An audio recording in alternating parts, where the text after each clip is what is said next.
ദൈവനാമം മഹത്വപ്പെടുമാറാകട്ടെ. നമ്മുടെ 21ാമത്തെ ക്ലാസ്സിലേക്കാണ് കടന്നു വന്നത്. കർത്താവിൻ്റെ ശ്രേഷ്ഠദാസൻ പാസ്റ്റർ യേശയ്യായെ ഓർത്ത് ദൈവത്തെ സ്തുതിക്കുന്നു. അദ്ദേഹത്തിൻ്റെ കുടുംബത്തെ ഓർത്ത്, ആക്റ്റീവായി പ്രവർത്തിച്ചുകൊണ്ടിരിക്കുന്ന കുഞ്ഞുങ്ങളെ ഓർത്ത്, പിതാവിനോട് ചേർന്ന് പ്രവർത്തിക്കുന്ന മക്കളെ കണ്ട് സന്തോഷിക്കുന്നു. ദൈവം അടിയനും ഇടയാക്കുന്നു. ഇന്ന് രാത്രികാലം വേദിയിലായിരിക്കുന്ന എല്ലാ പ്രിയപ്പെട്ടെയും കർത്താവ് അനുഗ്രഹിക്കട്ടെ. ഇന്ന് രാത്രികാലം പാട്ടുപാടിയ ശിഷ്ട ശാന്തമ്മ അമേരിക്കൻ ഒക്ലഹോമയിലാണ്. അതിമനോഹരമായ ഗാനങ്ങൾ ആലപിക്കുന്ന ഒരു പ്രിയപ്പെട്ടവളാണ്. എൻ്റെ പല സ്റ്റേജുകളിൽ എന്നെ സഹായിച്ചുകൊണ്ടിരിക്കുന്നു. ഞങ്ങൾ തമ്മിൽ ഇവിടുന്ന് 800 മൈൽ ദൂരമുണ്ട്. അത്രയും ഡിസ്റ്റൻസിൽ നിന്നാണ് പാടുന്നത്. ദൈവത്തിൻ്റെ കൃപയാൽ അനുഗ്രഹിക്കപ്പെട്ട പാട്ടുകാരൊക്കെ നമ്മുടെ പ്ലാറ്റ്ഫോമിൽ കിടന്നു വരുവാൻ ദൈവം സഹായിക്കുന്ന കൃപയ്ക്കായി സ്തുതിക്കുന്നു. ഇന്ന് ബോംബെയിലായിരിക്കുന്ന റോസമ്മ നല്ല സുഖമില്ലാതെ പനിയാന്ന് പറഞ്ഞു, എങ്കിലും പ്ലാറ്റ്ഫോമിൽ കിടന്നു വരാൻ ദൈവം സഹായിച്ചു. നമ്മുടെ ഏഞ്ചലിന് ഇന്ന് ജോലി ആണ് എന്നുകൊണ്ട് പറയുണ്ടായി. അതിന് പകരമായിട്ട് രജിത അജി സഹായിക്കുമെന്ന് എനിക്ക് ടെക്സ്റ്റ് അയച്ചു. ദൈവത്തിന് സ്തോത്രം. ഇവരെ കൊണ്ട് രണ്ടുപേരെ കൊണ്ട് പറ്റില്ലെങ്കിൽ ഡോൺ റെഡിയായിട്ട് നിൽക്കുകയാണ്. അങ്ങനെ നമുക്ക് ലഭിച്ച അനുഗ്രഹിക്കപ്പെട്ട പദവികൾക്കായി നമുക്ക് ദൈവത്തെ സ്തുതിക്കാം. ഞാനധികം മുഖവരിയായിട്ട് പറയാൻ ആഗ്രഹിക്കുന്നില്ല. എല്ലാവരെയും ദൈവം അനുഗ്രഹിക്കട്ടെ. വെളിപ്പാട് പുസ്തകത്തിൻ്റെ 21ാം ക്ലാസ്സിലേക്ക് അവതരിക്കുന്നു. മാറി മാറി വായിക്കും. നമുക്ക് ആദ്യമായിട്ട് വായിക്കാനുള്ളത് വെളിപ്പാട് പുസ്തകം 1-ാം അധ്യായം 18ാമത്തെ വാക്യം. ആദ്യമേ റോസമ്മ വായിക്കും. ഞാൻ മരിച്ചവനായിരുന്നു, എന്നാൽ ഇതാ എന്നേക്കും ജീവിച്ചിരിക്കുന്നു.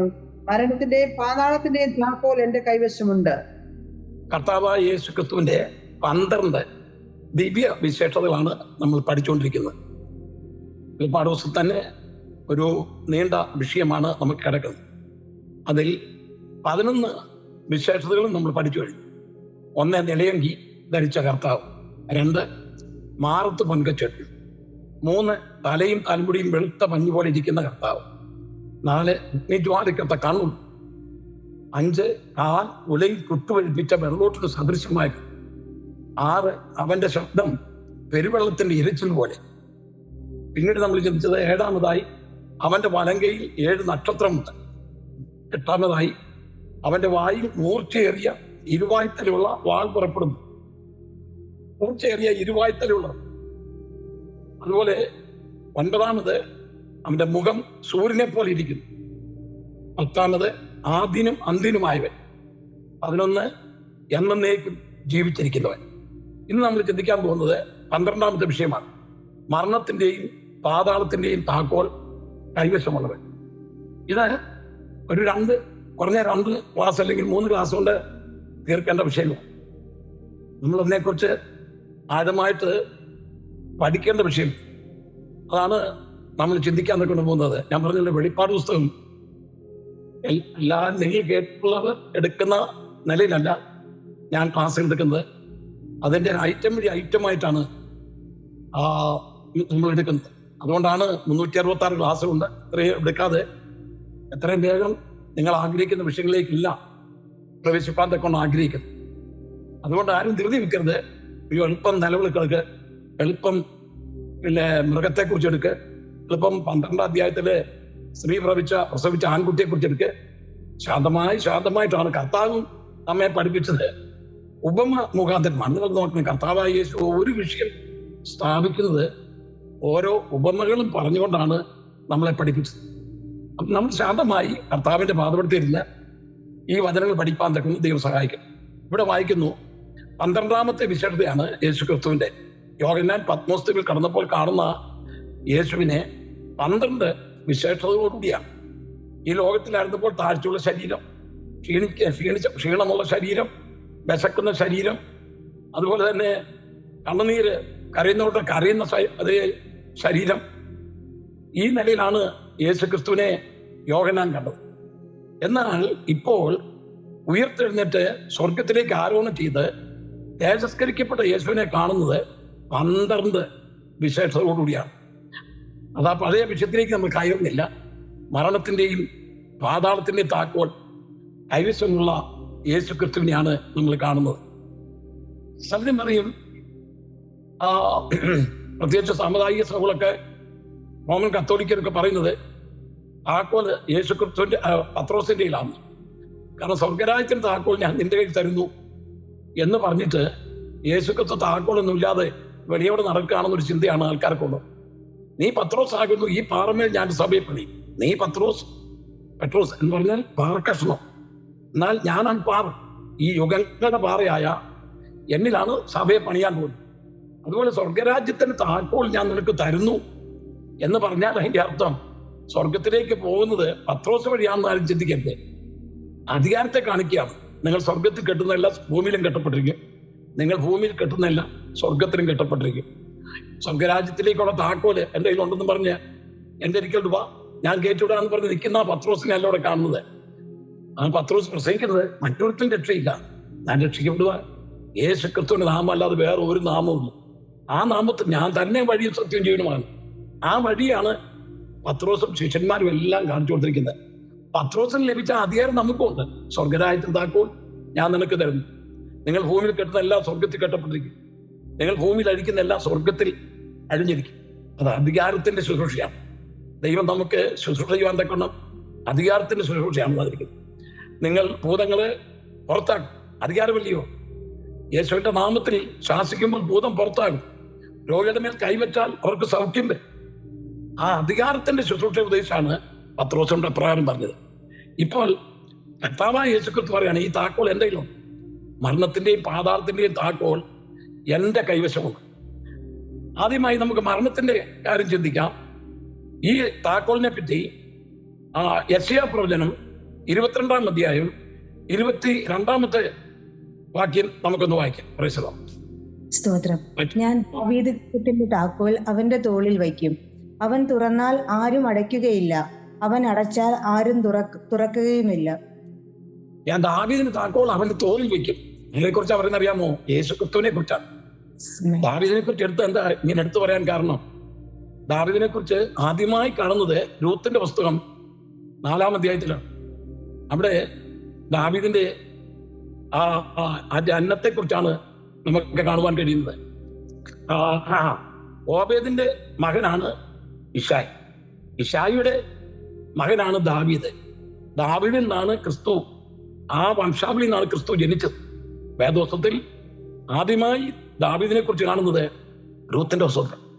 വെളിപ്പാട് പുസ്തകം അവസാനിച്ചിരിക്കുന്നതും ദാവീദിനെ ആദ്യം പറഞ്ഞുകൊണ്ടാണ്. ഞാൻ ദാവീദിന്റെ വെളിപ്പാട് പുസ്തകം 22-ാം അധ്യായത്തിൽ ഞാൻ ദാവീദിന്റെ പേരാകുന്നു കർത്താവ് പറയുന്നില്ലേ? അതുകൊണ്ട് 866 പ്രാവശ്യം ദാവീദിനെ കുറിച്ച് ബൈബിളിൽ പറഞ്ഞിട്ടുണ്ട്. മറ്റാരെ കുറിച്ച് ഇത്രയും എടുത്തു പറഞ്ഞിട്ടില്ല. ദാവീദിനെ കുറിച്ച് 866 പ്രാവശ്യം ബൈബിളിൽ നമുക്ക് കാണുവാൻ കൊണ്ട് കഴിയുന്നു. ദാവീദ് സങ്കീർത്തനം 51-ാം സങ്കീർത്തനം എഴുതി അക്കരെ കടന്ന ഒരാളല്ലേ. ജീവിതത്തിൽ പരാജയപ്പെട്ട് തകർന്നു പോയ ഒരു വ്യക്തിയാണ് ദാവീദ്. നമ്മളാണെങ്കിൽ പാറ്റുപോലൊന്നും പുള്ളിയെ കരുതില്ല, കാരണം കൊലപാതകൻ. നമ്മളെ കർത്താവ് പറഞ്ഞാലും അതേ ആ സ്വഭാവം നമ്മൾ മറക്കത്തില്ല. പിന്നെ ആരാന്ന് ഞങ്ങൾക്ക് അറിയാവുന്ന പറയും. എന്നാൽ ദൈവം തമ്പുരാൻ ഒരിക്കൽ മറന്നു കഴിഞ്ഞാൽ അത് പൂർണ്ണമായി മറക്കുന്ന. ദാവീദിനോട് ദൈവം ക്ഷമിച്ചു, കാരണം എന്റെ ഹൃദയപ്രകാരമുള്ള ദാവീദ് പശ്ചാത്തപിച്ചു, ദൈവത്തിന്റെ ഇരിക്കലേക്ക് കടന്നു വന്നു. ആ വംശാവലിയിലാണ് കർത്താവ് ജനിച്ചത്. ഞാൻ ദാവീദിന്റെ താക്കോൽ എന്ന് പറഞ്ഞാൽ ദാവീദിന് ഉണ്ടായിരുന്ന ആ അധികാരം. ഞാൻ ദാവീദിന്റെ സന്തതിയാന്ന് പറയുന്നില്ലേ? ദാവീദിന്റെ സന്തതിയായി ജനിച്ച് മരിച്ചിട്ട് ഉയർത്തെഴുന്നേറ്റ് യേശു ക്രിസ്തുവിനെ ഓർത്തുകൊള്ളുകയും. റോമാലേഖനം 1-ാം അധ്യായം 5-ാമത്തെ വാക്യം ജഡപ്രകാരം, 8-ാമത്തെ വാക്യം ജഡപ്രകാരം ദാവീദിന്റെ സന്തതിയായി മരിച്ച് ഉയർത്തെഴുന്നേറ്റിരിക്കുന്ന ആ യേശു ക്രിസ്തുവിനെ ഓർത്തുകൊള്ളുക. അത് 2 തിമോഥെയോസിലാണ് പറയുന്നത്. എന്നാൽ റോമാലേഖനം 1-ാം അധ്യായം 5-ാമത്തെ വാക്യത്തിൽ ജഡം സംബന്ധിച്ച് ദാവീദിന്റെ സന്തതിയായി ജനിച്ച് മരിച്ചിട്ട് ഉയർത്തെഴുന്നേൽപ്പിയ ദൈവത്തിന്റെ പുത്രനെന്ന് ശക്തിയോട് നിർണയിക്കും. അപ്പൊ നോക്കണമേ, ദാവീദിന്റെ സിംഹാസനം അവന് കൊടുക്കും. അവൻ അടച്ചാൽ ആർക്കും തുറക്കാൻ തക്കണം സാധിക്കത്തില്ല. ഈ കാര്യം തന്നെ വെളിപ്പാട് പുസ്തകം 3-ാം അധ്യായം 7-ാമത്തെ വാക്യത്തിൽ പറഞ്ഞിട്ടുണ്ട്. ഫിലദൽഫിയയിലെ സഭയുടെ ദൂതൻ എഴുതുക, വിശുദ്ധനും സത്യവാനും ദാവീദിന്റെ താക്കോലുള്ളവനുമായി ആരും അടയ്ക്കാതെ വണ്ണം തുറക്കുകയും ആരും തുറക്കാതെ വണ്ണം അടയ്ക്കുകയും ചെയ്തവൻ അരുളി ചെയ്യുന്നത്. നോക്കണമേ, ഈ താക്കോല് കർത്താവിന്റെ കരങ്ങളിൽ കിട്ടിക്കഴിഞ്ഞപ്പോൾ, അതെ, നമ്മുടെ കർത്താവ് അത് ആരെങ്കിലും വാതിലടച്ചാൽ, അവൻ അടച്ചാൽ ആർക്കും തുറക്കാൻ ഒക്കത്തില്ല, അവൻ തുറന്നാൽ ആർക്കും അടയ്ക്കാൻ ഒക്കത്തില്ല. ഇവിടെ വായിക്കുന്നത് ആ ദാവീദിന്റെ താക്കോലുള്ളവൻ ആരും അടയ്ക്കാതെ വണ്ണം തുറക്കുകയും ആരും തുറക്കാതെ വണ്ണം അടയ്ക്കുകയും ചെയ്യുന്നവൻ വിശേഷമാണ്. അപ്പൊ ഈ താക്കോല് കർത്താവിന്റെ കരങ്ങളിൽ വന്നു ചേർന്നു. അത് എങ്ങനെ വന്ന് ചേർന്നു എന്ന് ചോദിച്ചാൽ, നമ്മൾ എബ്രായ ലേഖനം അത് ആ വാക്യോടെ വായിച്ചുകൊണ്ട് നമുക്ക് മുന്നോട്ട് പോകാം. എബ്രായ ലേഖനം 2-ാം അധ്യായം 14-ഉം 15-ഉം വാക്യം വായിക്കുമ്പോൾ അവിടെ ചെയ്യും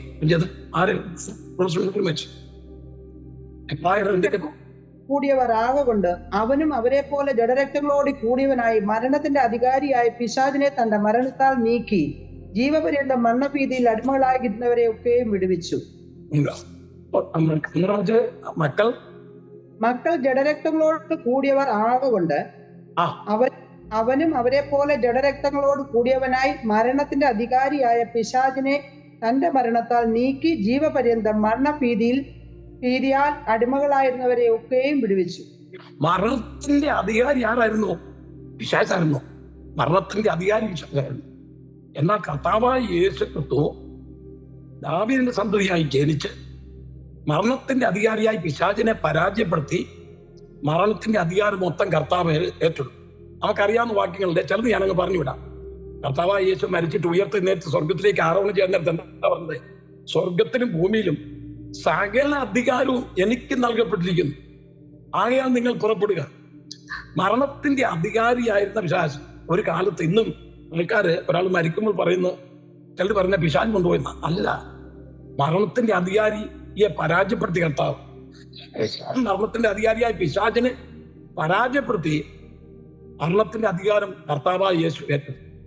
ഇപ്പോൾ നമ്മൾ മരിക്കുമ്പോൾ അതിന്റെ കർത്താവെല്ലാം അറിഞ്ഞാണ് സംഭവിക്കുന്നത്.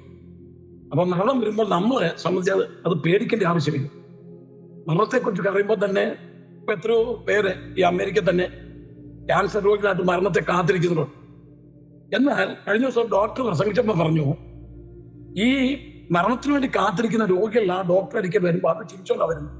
പ്രത്യേകിച്ച് ദൈവമുണ്ടോ അതന്നെ അധികം കാലയിൽ നിന്നറിയാം. എന്നാൽ അല്ലാതെ ഒരു ചെറിയ പനി പിടിച്ചു വരുമ്പോഴത്തേ അവരൊക്കെ വരുന്നത് ഇപ്പൊ ചത്തു പോകുന്നതിൽ.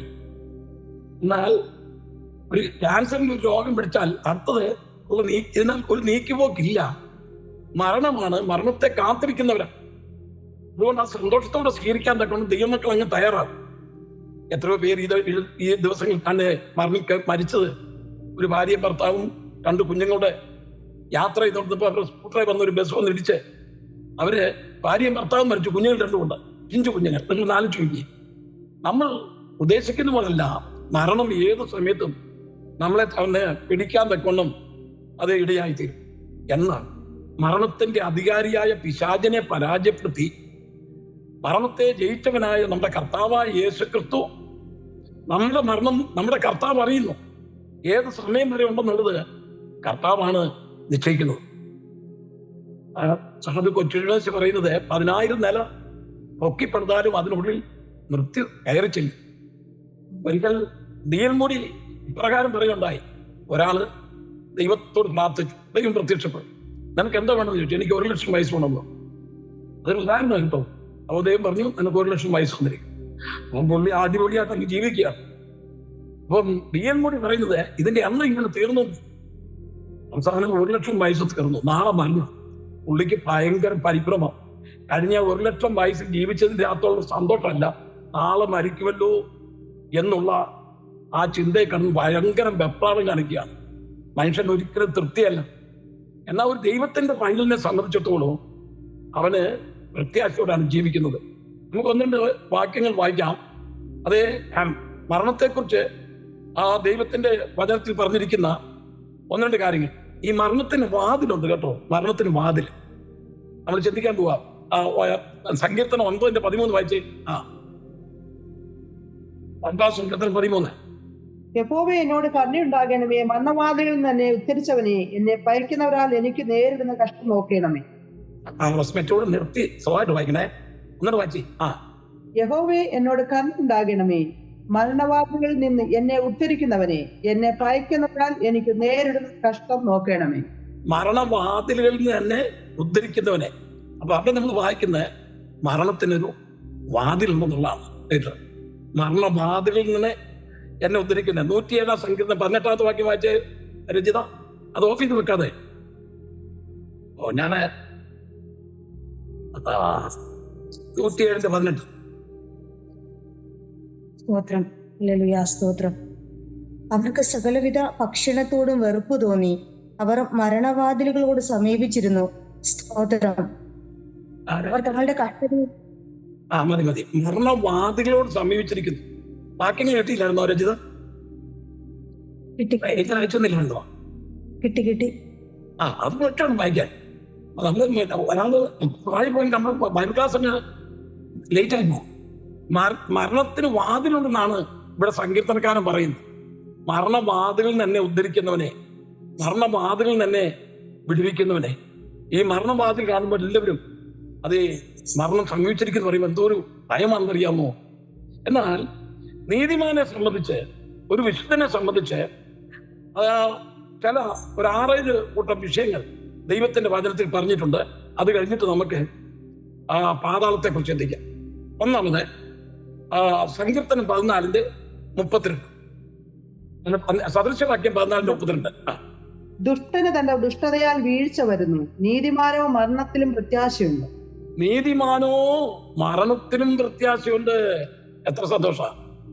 നീതിമാനോ മരണത്തിലും പ്രത്യാശയുണ്ട്.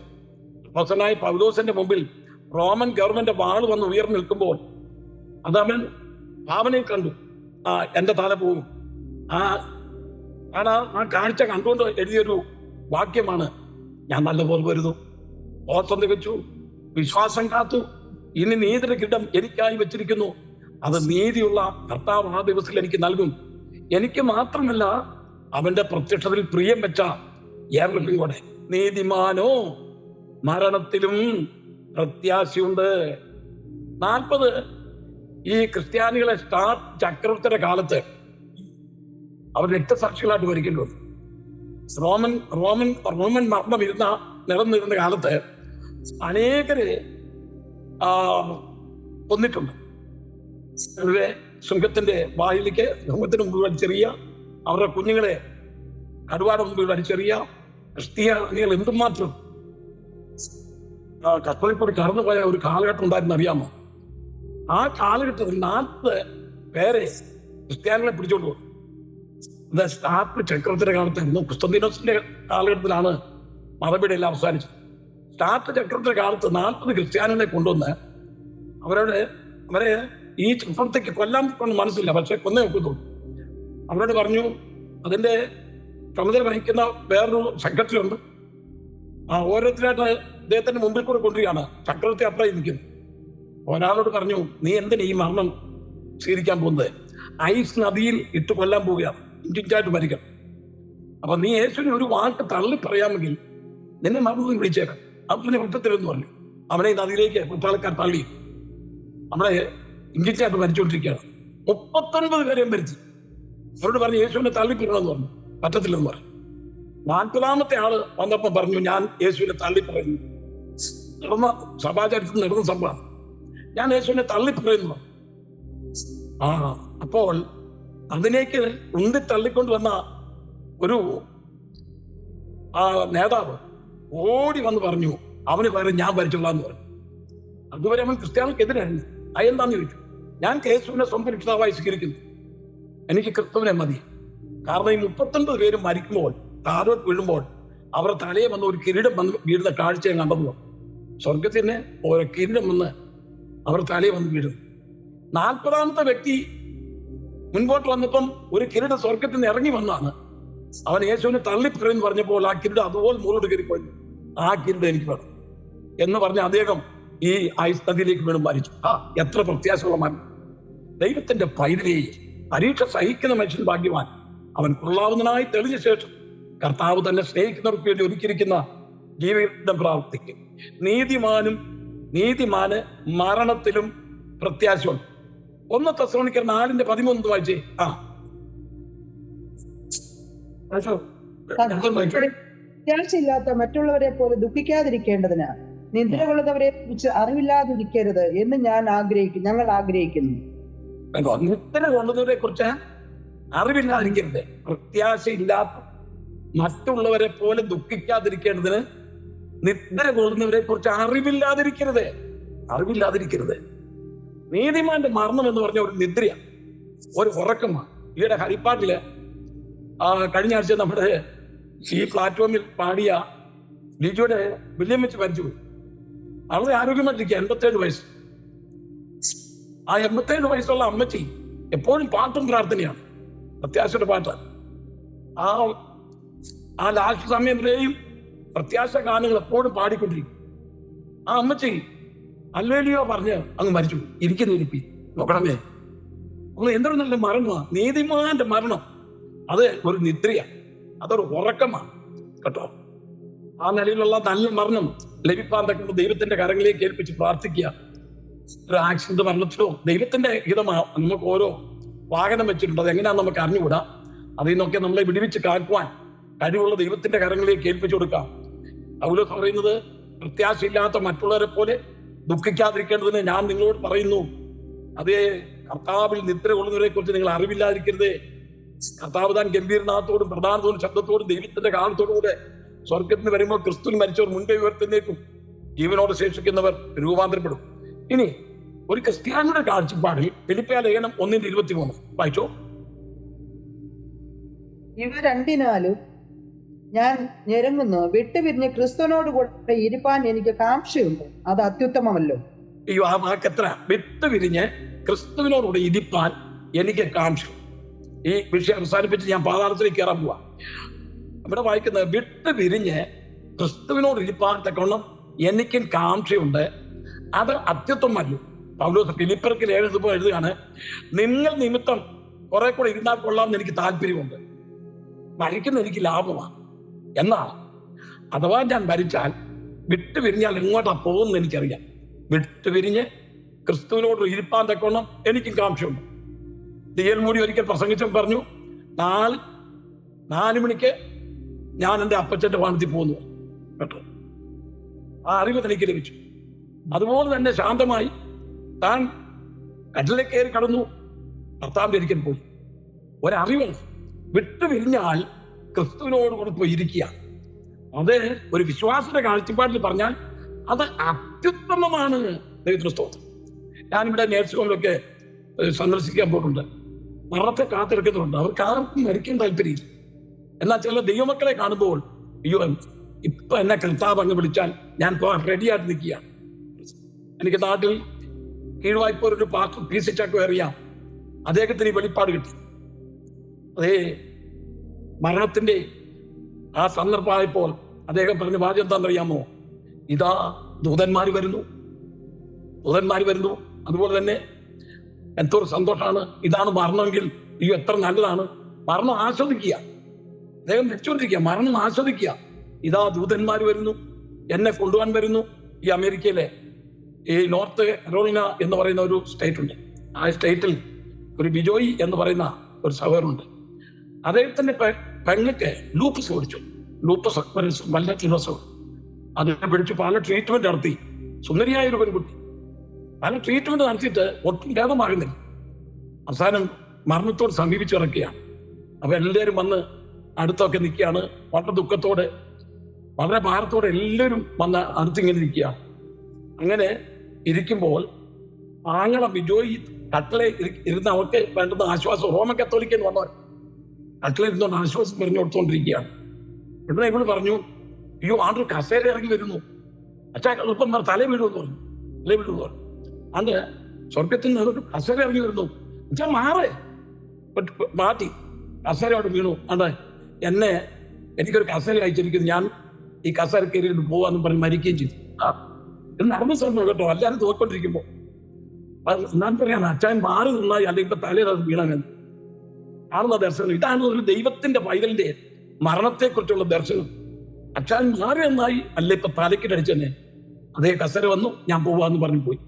ദൈവത്തിന്റെ പൈതലെ നമ്മുടെ മരണം ദൈവത്തിന് അറിയാം. യോഗ്യിച്ചോ അദ്ദേഹത്തിന് ആ ഒരു ക്രൂസേഡിന് പ്രസംഗിച്ചുകൊണ്ടിരുന്ന സമയത്ത് വലിയ യോഗ്യിച്ചോന് അസംബ്ലി ഏറ്റവും വലിയ സഭയാണ് കൊറിയയിലെ സഭ. 30 ലക്ഷം ആൾക്കാർ സംബന്ധിക്കുന്ന വലിയ സഭ.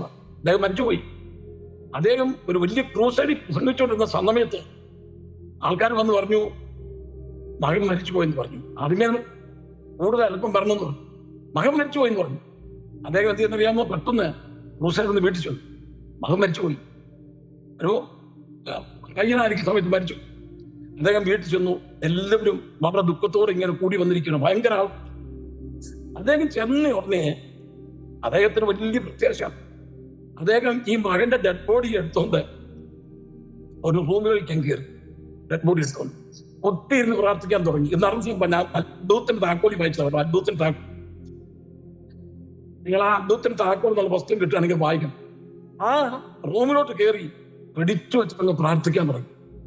പിടിച്ചു വെച്ച് പ്രാർത്ഥിക്കാൻ തുടങ്ങിയപ്പോൾ ഈ കുഞ്ഞിന്റെ ജീവൻ തിരിച്ചു വന്നു. തിരിച്ചു വന്ന സന്ദർഭത്തെങ്കിൽ ഈ കുഞ്ഞ് ഡാഡിയോട് ചോദിക്കുക, ഡാഡി എന്തിനെന്നെ വിളിച്ചു വരുത്തിയത്? എന്തിനെന്നെ വിളിച്ചു വരുത്തിയത്?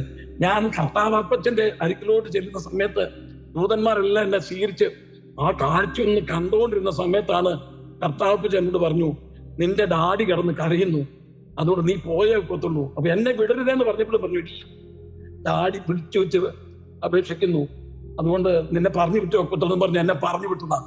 എന്തിനാ ഡാഡി അങ്ങനെ ചെയ്തെന്നാ ചോദിക്കുന്നത്. കാരണം ഒരു ദൈവത്തിന്റെ പൈതൽ മരിക്കുമ്പോൾ ആ പൈതലിന്റെ അനുഭവം എന്താന്ന് അവരനുഭവിക്കുന്നു. മരണം ആസ്വദിക്കുക, ആസ്വദിച്ച് സ്വർഗത്തിലേക്ക് എടുക്കപ്പെടുക, ദൂതന്മാർ അവരെ എതിരേൽക്കുക.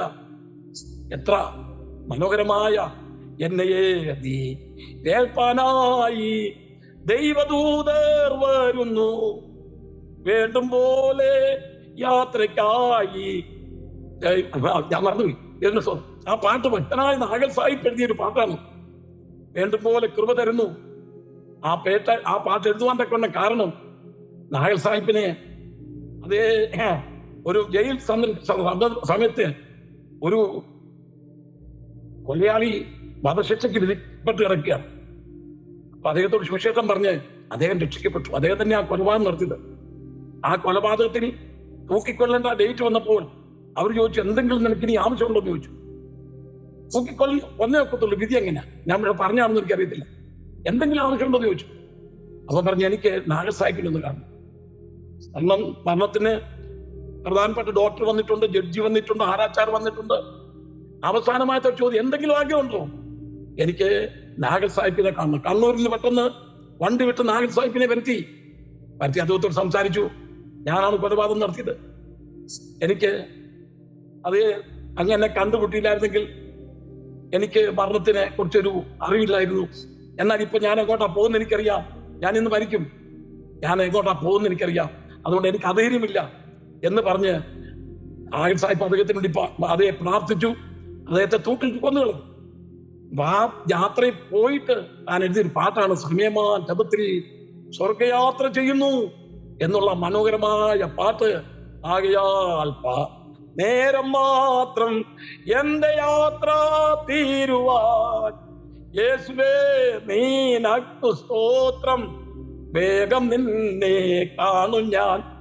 ഒരു ഭക്തൻ മരിക്കുമ്പോൾ അവന്റെ പ്രത്യാശ എന്താണെന്നറിയാമോ? വിട്ടു പിരിഞ്ഞ് ക്രിസ്തുവിനോട് ഇരിപ്പാൻ തക്കണം. എനിക്കും കാംക്ഷയുണ്ട്. അത് അത്യുത്തമല്ലോ. സഭാപ്രസംഗി 2-ാം അധ്യായത്തിൽ വായിക്കുന്ന നല്ല പേര് സുഗന്ധ ദിവസത്തെക്കാളും മരണ ദിവസം ജന്മ ദിവസത്തെക്കാൾ ഉത്തമമാണ്. ഇവിടെ വായിക്കുന്ന മരണത്തിന് താക്കോൽ നമ്മുടെ കർത്താവിന്റെ കാര്യങ്ങളുണ്ട്. ഞാൻ ചില വാക്യങ്ങൾ പറഞ്ഞ് അങ്ങോട്ട് മുൻപോട്ട് പോകാം. വെളിപ്പാട് ദിവസം 14:13 വായിക്കുമ്പോൾ ഇന്നും വായിച്ചു. സ്വർഗത്തിൽ നിന്നൊരു ശബ്ദം കേട്ടു. അത് പറഞ്ഞത്, എഴുതുക, ഇന്നു മുതൽ കർത്താവിൽ മരിക്കുന്ന മൃതന്മാർ ഭാഗ്യവാന്മാർ. ഇന്നു മുതൽ കർത്താവിൽ മരിക്കുന്ന മൃതന്മാർ ഭാഗ്യവാന്മാർ. അവർ തങ്ങളുടെ പ്രയത്നങ്ങൾ എന്ത് ചെയ്യണം? വിശ്രമിക്കേണ്ടതാകുന്നു. അവിടെ എഴുതിയിട്ടുണ്ട്, അവരുടെ പ്രവൃത്തി അവരെ പിന്തുടരുന്നു. നമ്മൾ ഈ സ്വർഗത്തിൽ നിന്ന് ഈ ഭൂമിയിൽ നിന്ന് മരണം വഴിയാണല്ലോ. ഏതോ ഒരു മരണമുണ്ട് ഇവിടെ ഈ പ്ലാറ്റ്ഫോമിൽ ഇരിക്കുന്നതും. എനിക്കിന്ന് 75 വയസ്സ്, ജനുവരി 5-ാം തീയതി ആകുക. അപ്പം ഈ 75 വയസ്സ് കഴിഞ്ഞാലും കുറച്ചുകൂടെ ജീവിക്കാൻ ദൈവം അനുവദിച്ചാലും ഈ വഴിയോടെ പോയേ ഒക്കത്തും. ഈ വഴിയല്ലാതെ വേറെ ഒരു വഴിയുമില്ല. അല്ലെങ്കിൽ കർത്താവ് പറഞ്ഞു, കർത്താവ് വരികയാണെങ്കിൽ നമ്മൾ ഈ പ്ലാറ്റ്ഫോം ഇരിക്കുന്ന ആരും മരിക്കത്തില്ല. ദിവസങ്ങൾ കൂടിയാലും അതേ കർത്താവിന് ഒരു താമസിച്ചാൽ നമ്മൾ എത്ര നാള് നമ്മളിങ്ങനെ ഈ വചനം കേൾക്കുകയും ഞാൻ പഠിപ്പിക്കുകയും ചെയ്യും നമുക്ക് പറയാൻ ഒക്കത്തില്ല. എന്നാൽ നമുക്കൊരു പ്രത്യാശ ഉണ്ടായിരിക്കണം. ആ പ്രത്യാശയിൽ ഇങ്ങനെയാണ്, ഇന്നു മുതൽ കർത്താവിൽ മരിക്കുന്ന മൃതന്മാർ ഭാഗ്യവാന്മാർ. അവർ തങ്ങളുടെ പ്രയത്നങ്ങളിൽ വിശ്രമിക്കേണ്ടതാകുന്നു. അവരുടെ പ്രവൃത്തി അവരെ പിന്തുടരുന്നു. നമ്മളെ പിന്തുടരുന്ന ഒരൊറ്റ കാര്യമുള്ളൂ, എന്താണെന്നറിയാമോ? നമ്മൾ ചെയ്യുന്ന പ്രവൃത്തി. ജീവകാലത്ത് ആർക്കും പച്ചവെള്ളം കൊടുക്കാതെ വരുന്ന ഭിക്ഷക്കാരനെ ആട്ടി വിടുകയും പാസ്റ്റർമാർ വരുമ്പോൾ കുറ്റമായിട്ട് കാണുകയും 10 പൈസ ദശാംശം കൊടുക്കാതെയും അതേ ദശാംശം കൊടുക്കുന്നവരെ അതിന്റെ ആവശ്യമില്ലെന്ന് പറയുകയും പാസ്റ്റർമാർ ചുമ്മാ ഇരുന്ന് തിന്നോണ്ടിരിക്കാന്ന് പറയുകയും ഇങ്ങനെയൊക്കെ പറഞ്ഞ് പുച്ഛിച്ചു തള്ളുന്ന അനുഭവങ്ങൾ ഇന്ന് പെന്തക്കോസ്തിൽ കാണുന്നില്ലേ? ഇരിക്കുമ്പോ നിങ്ങളുടെ പ്രവൃത്തി എങ്ങനെയാ പിന്തുടരുന്നത്? ജീവകാലത്ത് എന്റെ നാമത്തിൽ ഒരു പാത്രം വെള്ളം കൊടുത്താൽ അവർക്ക് പ്രതിഫലം തരാതെ പോകത്തില്ല എന്ന് പറഞ്ഞാൽ എന്റെ അർത്ഥം വഴിയെ പോകുന്നവർക്കെല്ലാം ദൈവനാമത്തിൽ പച്ചവെള്ളം കൊടുക്കാനല്ല, വിശക്കുന്നവന് കഴിക്കാൻ കൊടുക്കണം. അങ്ങനെ ആ പച്ചവെള്ളത്തിന്റെ വിഷയം പറഞ്ഞ് ചെയ്യുന്ന ആൾക്കാരുണ്ട്. വഴിയെ പോകുന്നവർക്കെല്ലാം പച്ചവെള്ളം പോയി കൊടുക്കുക, കഴിക്കുന്ന അപ്പത്തിന്റെ വിഹിതം കൊടുക്കത്തില്ല. ആ നിലയില്ല. നമ്മൾ ചെയ്യുന്ന പ്രവൃത്തിയാണ് നമ്മളെ പിന്തുടരുന്നത്. ആ പ്രവൃത്തിക്ക് തക്കവണ്ണം പ്രതിഫലം ദൈവം നമുക്ക് തരും. 116 സങ്കീർത്തനം 15-ാമത്തെ വാക്യം വായിച്ചു. തന്റെ ഭക്തന്മാരുടെ മരണം യഹോവയ്ക്ക് വിലയേറിയതാകുന്നു. യഹോവേ, ഞാൻ നിന്റെ ദാസനാകുന്നു, നിന്റെ ദാസനും നിന്റെ ദാസിയുടെ മകനും തന്നെ. നീ എന്റെ മരണം യഹോവയ്ക്ക് വിലയേറിയതാണ്. നമ്മൾ മരിക്കുമ്പോൾ അത് ദൈവത്തിന് വിലയേറിയതാണ് കേട്ടോ. ഈ മരണത്തിന്റെയും പാതാളത്തിന്റെയും താക്കോൽ നമ്മുടെ കർത്താവിന്റെ കരങ്ങളുണ്ട്. മരണത്തിന്റെ താക്കോൽ കർത്താവിന്റെ കരങ്ങളില്ല കേട്ടോ. ഇനി ദാനിയേൽ പ്രവചനം 12-ാം അധ്യായം 13-ാം വാക്യം. നീയോ അവസാനം വരുവോളോ പൊയ്ക്കൊള്ളുക, നീ വിശ്രമിച്ച് കാലാവസാനത്തിൽ നിന്റെ ഓഹരി ലയിപ്പാൻ എഴുന്നേറ്റ് വരും. ദാനിയേലേ, നീ പൊക്കോ, ഒരു വിശ്രാമ മരണം. നീ പോയി വിശ്രമിച്ചോളുക. കാലാവസാനത്തിങ്കൽ എന്ന് പറഞ്ഞാൽ യുഗാവസാനത്തിങ്കൽ നിന്റെ ഓഹരി പ്രായിപ്പാൻ നീ എഴുന്നേറ്റ് പ്രശ്നോ. നീ പൊക്കോ, നീ വിശ്രമിച്ചു പോയി. ഇനി വയസ്സ് 85 വയസ്സെങ്കിലും കാണും. കാരണം നമ്മൾ ദാനിയേൽ പ്രവചനം 9-ാം അധ്യായം വായിക്കുമ്പോൾ താൻ യെരമ്യാ പ്രവചനത്തിൽ നിന്ന് ഒരു സംഖ്യ കണ്ടുപിടിച്ചു. ബാബേൽ പ്രവാസം 7 ദിവസം കൊണ്ട് തീരുവന്നു. അതേ 68 വർഷമായപ്പോഴാണ് താൻ പ്രാർത്ഥന 9-ാം അധ്യായത്തിൽ വായിച്ചത്. തന്റെ 14-ാമത്തെ വയസ്സിലാണ് ദാനിയേൽ ബാബിലോണിൽ കടന്നു വന്നത്. ഇപ്പോൾ 68 വർഷം കഴിഞ്ഞു. കണക്കൂട്ടിക്കൂ. അപ്പം തന്റെ മരണസമയം ഒരു 85-88 വയസ്സായി വിചാരിച്ചു. ദാനിയേൽ പറയാ, നീയോ ദാനിയേലെ പൊയ്ക്കോ, കാലാവസാനത്തെങ്കിൽ നിന്റെ ഓഹരി പ്രായിപ്പാൻ നീ എഴുന്നേറ്റ് വരും. ഈ കർത്താവ് എന്താണ് പറഞ്ഞത്? യോഹന്നാന്റെ സുവിശേഷം 5-ാം അധ്യായം 25-29 വാക്യമായി വായിച്ചു. ആമേൻ, ആമേൻ, ഞാൻ നിങ്ങളോട് പറയുന്നു, മരിച്ചവർ ദൈവപുത്രന്റെ ശബ്ദം കേൾക്കുകയും കേൾക്കുന്നവർ ജീവിക്കുകയും ചെയ്യുന്ന നാഴിക വരുന്നു, ഇപ്പോൾ വന്നുമിരിക്കുന്നു. പിതാവിന് തന്നിൽ തന്നെ ജീവനുള്ളതുപോലെ അവൻ പുത്രനും തന്നിൽ തന്നെ ജീവനുള്ളവനാകുമാറ് വരം നൽകിയിരിക്കുന്നു. 29-ാമത്തെ വാക്യം.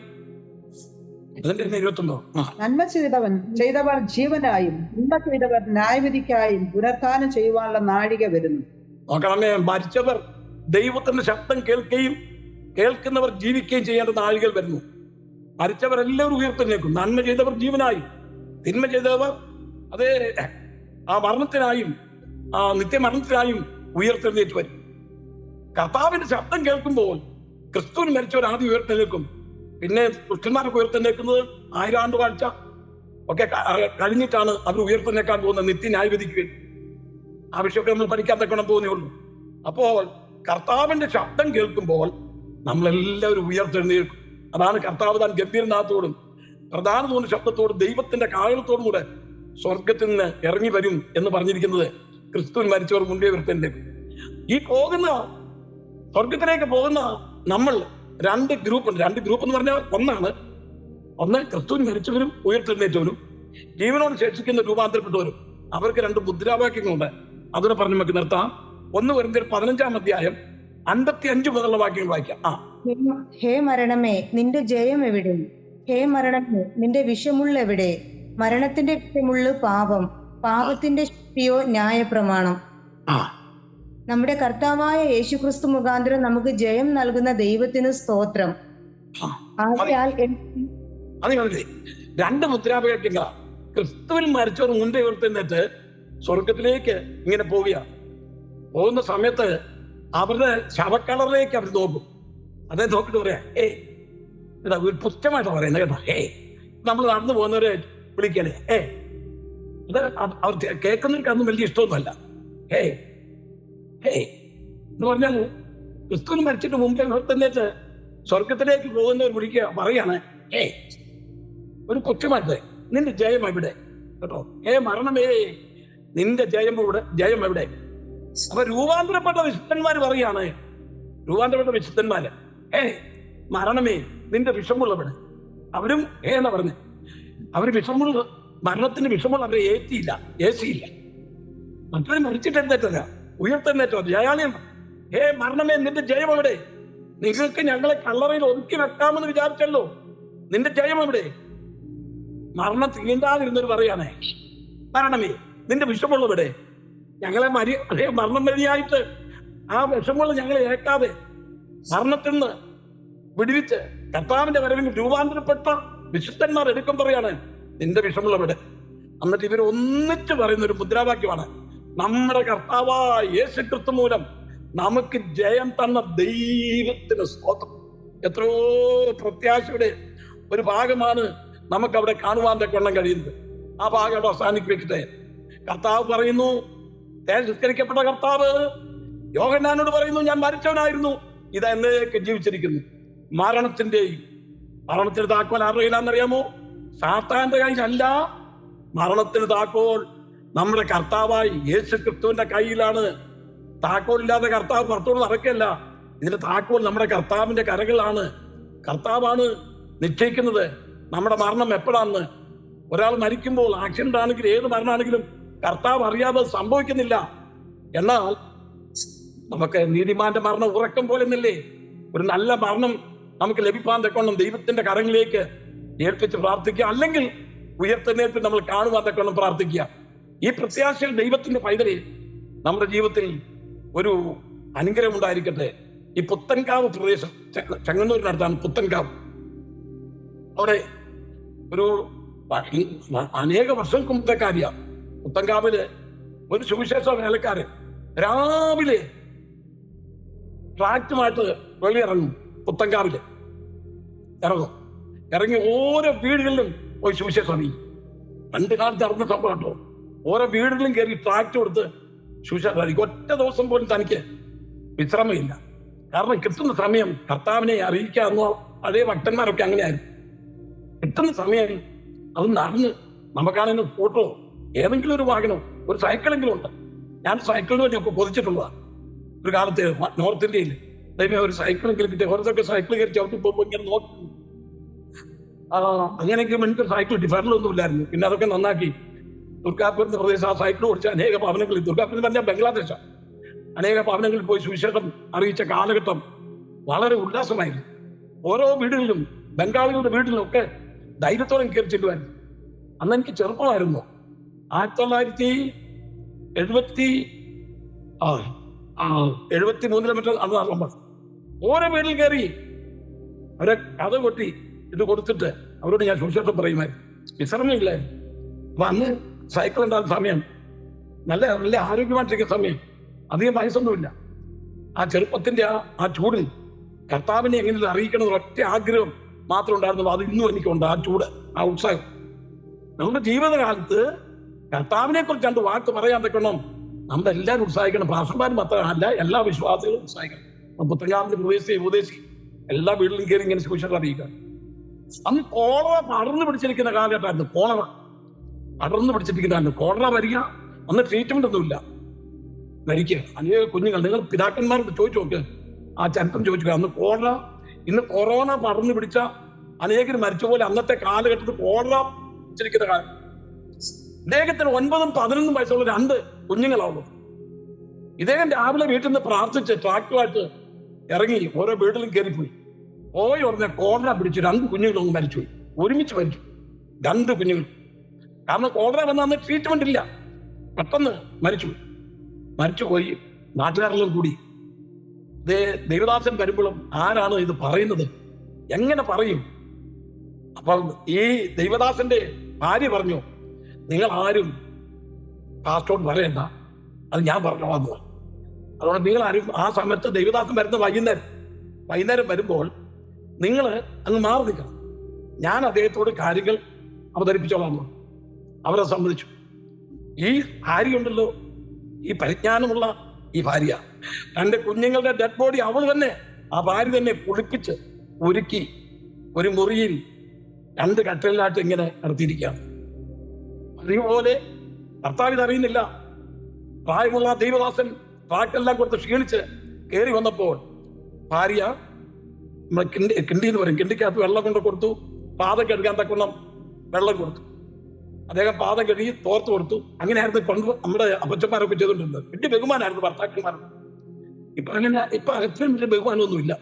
പുള്ളി വന്നെങ്കിൽ വന്നേ വെള്ളം എടുത്തു കഴിച്ചോട്ട് നോക്കുന്ന ആൾക്കാരും സ്ത്രീകളും വന്നു.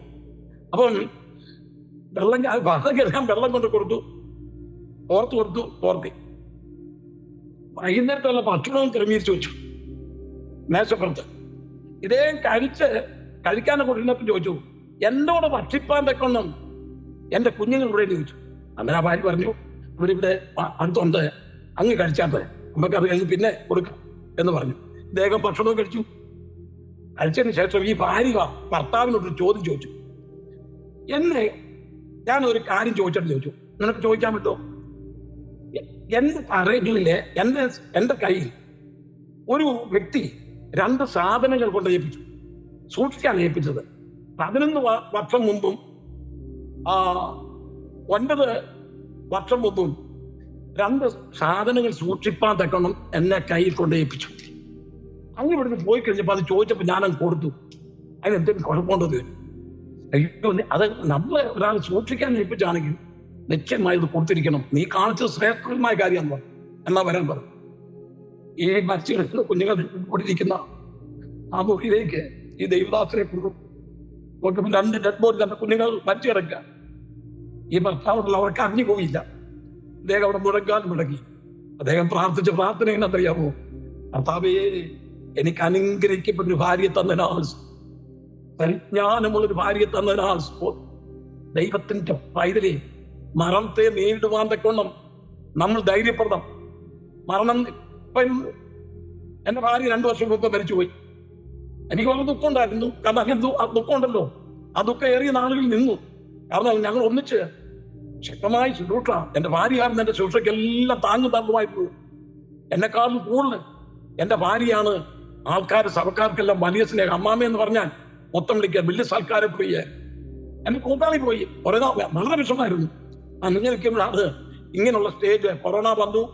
ഈ സ്റ്റേജുകളൊക്കെ എനിക്ക് ലഭിക്കാനും വിശ്രമമില്ലാതെ സൂക്ഷിപ്പാനും കർത്താവ് അവസരം ഒരുക്കി.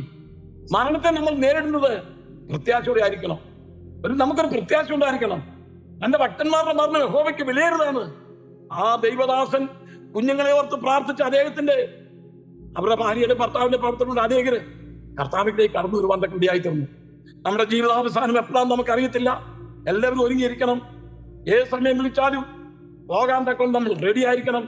മരണത്തെ കാണുമ്പോൾ പേടിക്കരുത്. മരണം ഏതായാലും നമ്മളെ പിടിക്കും. പേടിക്കരുത്. എത്രയും നേരത്തെ നടന്നാൽ അത്രയും നല്ലത്. അതേ യോഗിച്ചോടെ മകൻ പറഞ്ഞത്, അതെ എന്നെ എന്തിനു വിളിച്ചു വരുത്തി? അത്രയ്ക്ക് സന്തോഷം. അവിടെ ആ സന്തോഷത്തിന്റെ ആ രാജ്യത്തിലേക്ക് കടന്നു പോകാനും വലിയ ഒരു ഭീതിയില്ലാതെ സന്തോഷത്തോടെ സ്വീകരിക്കാൻ നമ്മൾ റെഡിയായിരിക്കണം. നമ്മുടെ വിഷയത്തിലേക്ക് കടന്നു വരാം. മരണത്തിന്റെയും അടുത്ത എന്താണെന്നറിയാമോ? പാതാളത്തിന്റെയും. ആ പാതാളം എന്നുള്ള വിഷയം, അതിന് താക്കോല് കർത്താവിന്റെ കരങ്ങളിൽ വന്ന കാര്യമാണ് നമ്മൾ ഇനി ചിന്തിക്കാൻ പോകുന്നത്. അത് 2 ദിവസത്തെ ക്ലാസ്സിലേക്ക്. പാതാളം വേദപുസ്തകത്തിൽ ആവർത്തിച്ച് കാണുന്ന ഒരു പദമാണ് പാതാളം. അതിന് എബ്രായ ഭാഷയിൽ ഷിയോൾ എന്നും ഗ്രീക്ക് ഭാഷയിൽ ഹേഡിസ് എന്നും ഇംഗ്ലീഷിൽ ഹെൽ എന്നൊക്കെയാണ് പേര് കൊടുത്തിരിക്കുന്നത്. ഞാൻ സാധാരണ ഇങ്ങനെ ക്ലാസ് എടുക്കുമ്പോൾ എബ്രായ ഭാഷയും ഗ്രീക്ക് ഭാഷയൊന്നും പറയാറില്ല. അതിന്റെ ആവശ്യമില്ല. അല്ലാതെ നമുക്ക് തന്നെ അത് തെളിയിക്കാം. പാതാള ലോകം, പാതാളത്തിന് 3 ഭാഗങ്ങളുണ്ട്. അതൊന്ന് സ്റ്റഡി ചെയ്തിട്ട് വേണം നമുക്ക് മുൻപോട്ട് പോകാൻ. നോക്കണമല്ലോ. പാതാളത്തിന് 3 ഭാഗമുണ്ട്. പഴയ നിയമ ഭക്തന്മാർ ദൈവം തമ്പുരാൻ പറയുമ്പോൾ ഇങ്ങനെ പറയും, ഞാൻ അബ്രഹാമിന്റെയും ഇസ്ഹാക്കിന്റെയും യാക്കോബിന്റെ ദൈവമാകും. ഞാൻ ഈ പഠിപ്പിക്കുന്ന വിഷയം നിങ്ങൾ ശാന്തമായി ഒന്ന് പഠിക്കണം. ഈ പാതാളം എങ്ങനെയാണ് വന്നെന്നുള്ളതാണ് പറയാൻ പോകുന്നത്. ഈ പാതാളം എവിടെയാണെന്നും അത് എന്താണെന്നും നമുക്കൊരു അല്പസമയം ഇന്നൊരു മുഖവരിയായിട്ട് നമുക്ക് ചിന്തിക്കാം. ബാക്കി അടുത്ത ആഴ്ചയിൽ ചിന്തിക്കാം. പാതാളത്തെ കുറിച്ച് പഴയ നിയമ ഭക്തന്മാരെല്ലാം പ്രത്യാശ വെച്ചിരുന്നത് പാതാളമായിരുന്നു. അതിനാല് ദൈവം പറഞ്ഞു, ഞാൻ അബ്രഹാമിന്റെയും ഇസ്ഹാക്കിന്റെയും യാക്കോബിന്റെ ദൈവമാകുന്നു എന്ന് പറഞ്ഞ് അഭിമാനിക്കത്തക്കവണ്ണം അത്രമാത്രം വീരന്മാരായിരുന്നു അബ്രഹാം, ഇസാക്ക്, യാക്കോബ്. ഞാൻ അവരുടെ ദൈവമാണ് എന്നല്ലേ? യാക്കോബൊക്കെ ആണെങ്കിൽ എന്ത് സൂത്രം കാണിച്ചെങ്കിലും യാക്കോബിന്റെ പേര് പറഞ്ഞ് ദൈവം പരിചയപ്പെടുത്തുന്ന കാര്യത്തിൽ വലിയ സന്തോഷമായിരുന്നു. ഞാൻ ദാവീദിന് സിംഹാസനത്തിൽ ഇരിക്കുന്നൊക്കെ ദാവീദിനെ കുറിച്ചൊക്കെ പറയുന്നത് ദൈവത്തിന് വലിയ അഭിമാനമായിരുന്നു. എന്റെ ദാസനായ കാലേബോ എന്ന് ദൈവം പറയുന്നത് എത്ര അഭിമാനത്തോടെ പറയുന്നത് അറിയാമോ? Praise the Lord. ദൈവജ്ഞനായ മോശ, ദൈവദാസനായ മോശ, ഇതിനെ കുറിച്ചൊക്കെ നമ്മൾ വായിക്കുന്നില്ലേ? ഭക്തന്മാരായി ജീവിച്ചാൽ ദൈവത്തിന് നമ്മളെ കുറിച്ച് എന്തൊരു അഭിമാനമാണ്. എന്റെ ദാസനായ പാസ്റ്റർ യെശയ്യായോ, ദൈവ പാസ്റ്റർ എന്നൊന്നും പറയത്തില്ല, യെശയ്യാവോ, എന്റെ മകൾ റോസമ്മയോ, എന്റെ മകൾ രജിതയോ, എന്റെ മകൾ ഏഞ്ചലോ, അങ്ങനെ ദൈവം നമ്മുടെ പേര് പറഞ്ഞപ്പോ എന്റെ മകൻ മനോജ് പാസ്റ്റർ അത് വയനാട്ടിൽ കയറിയിട്ടുണ്ട്. അദ്ദേഹം എൻ്റെ ഒരു വാത്സല്യ ദൈവദാസന്. അപ്പൊ നമ്മുടെ പേര് പറഞ്ഞ് അഭിമാനിക്കത്തക്കൊണ്ണം നമ്മുടെ ജീവിതം അതുപോലെ ആയിരിക്കും. ഈ നളിനിമ ഭക്തനായ യാക്കോബ് താൻ വേദനപ്പെട്ടപ്പോൾ പറഞ്ഞൊരു കാര്യമുണ്ട്. ഉൽപ്പത്തി പുസ്തകം 37-35 മാറി പെട്ടെന്ന് വായിക്കണേ. അവന്റെ പുത്രന്മാരും പുത്രിമാരും എല്ലാം അവനെ ആശ്വസിപ്പാൻ വന്നു. അവനും ആശ്വാസം കൈകൊള്ളാൻ മനസ്സില്ലാതെ ഞാൻ ദുഃഖത്തോടെ എന്റെ മകന്റെ അടുക്കൽ പാതാളത്തിൽ ഇറങ്ങുമെന്ന് പറഞ്ഞു. ഇങ്ങനെ അവന്റെ അപ്പൻ അവനെ കുറിച്ച് കരഞ്ഞുകൊണ്ടിരുന്നു. അതെ, യോസേഫ് മരിച്ചുപോയെന്ന് പറഞ്ഞ് സഹോദരന്മാര് കള്ളത്തരമൊക്കെ കാണിച്ചില്ലേ? ഒരാടിന്റെ അതിന്റെ രക്തത്തിന്റെ അകത്ത് അങ്കിയൊക്കെ മുക്കി, ഇത് നിന്റെ പ്രായം ചെന്ന് വൃത്തനായിരിക്കുന്ന അപ്പനോട് വന്ന് ചോദിക്കാണ്, ഇത് നിന്റെ മകന്റെ അങ്കിയാണോ നോക്കാൻ പറഞ്ഞു. ഇമ്മാരുടെ എന്തെല്ലാം സൂത്ര കാണിച്ചെന്നറിയോ? ഉടനെ നോക്കിയിട്ട് പറഞ്ഞു, എന്റെ മകന്റെ അങ്കി, ഞങ്ങൾ അവനെ കണ്ടില്ല, ഒരു ദുഷ്ടമൃഗം അവനെ കൊന്നുകളഞ്ഞു. അന്നേരം ഒരുപാട് പേര് യാക്കോബിനെ ആശ്വസിപ്പിക്കാൻ തക്കൊണ്ട് വന്നു. അവനെ ആശ്വസിപ്പിക്കാൻ വന്നിട്ട് അവർക്ക് ആശ്വാസം കൈക്കൊള്ളാൻ കഴിയുന്നില്ല. അപ്പൊ അപ്പം പറഞ്ഞ വാചകമാ, ഞാൻ എന്റെ മകന്റെ അടുക്കൽ ദുഃഖത്തോടെ പാതാളത്തിലേക്ക് ഇറങ്ങും. അപ്പം യാക്കോബിനറിയാം എന്റെ മകൻ എവിടേക്കാണ് പോയിരിക്കുന്നതെന്നും ആ പോയ സ്ഥലത്തേക്ക് ഞാനും പോകും എന്നാണ് പറഞ്ഞതിന്റെ അർത്ഥം. പഴയ നിയമ വിശുദ്ധന്മാർ എല്ലാവരും ഈ ഭൂമിക്കടിയിലുള്ള ഒരു ആത്മാക്കൾ ഈ ഭൂമിക്കടിയിലുള്ള പാതാള ലോകത്തിലേക്കാണ് പോയിക്കൊണ്ടിരുന്നത്. അതിന്റെ കാരണം എന്താ അത് ഞാൻ പഠിപ്പിക്കാം. ഇപ്പം നിങ്ങൾ സംശയം ചോദിക്കരുത്, സംശയം തീർത്തേ ബോധം. അതുകൊണ്ട് ഇത് തീർന്നില്ലെങ്കിലും അടുത്ത ആഴ്ച കഴിഞ്ഞ് ഒരാഴ്ചയുടെ ക്ലാസ് എടുത്തിട്ട് ഇത് സംബന്ധിച്ച് സംശയം ഉണ്ടെങ്കിൽ എന്നോട് ചോദിക്കാന്ന് പറഞ്ഞാൽ പ്ലാറ്റ്ഫോമിൽ ഞാൻ അവസരം തരാം.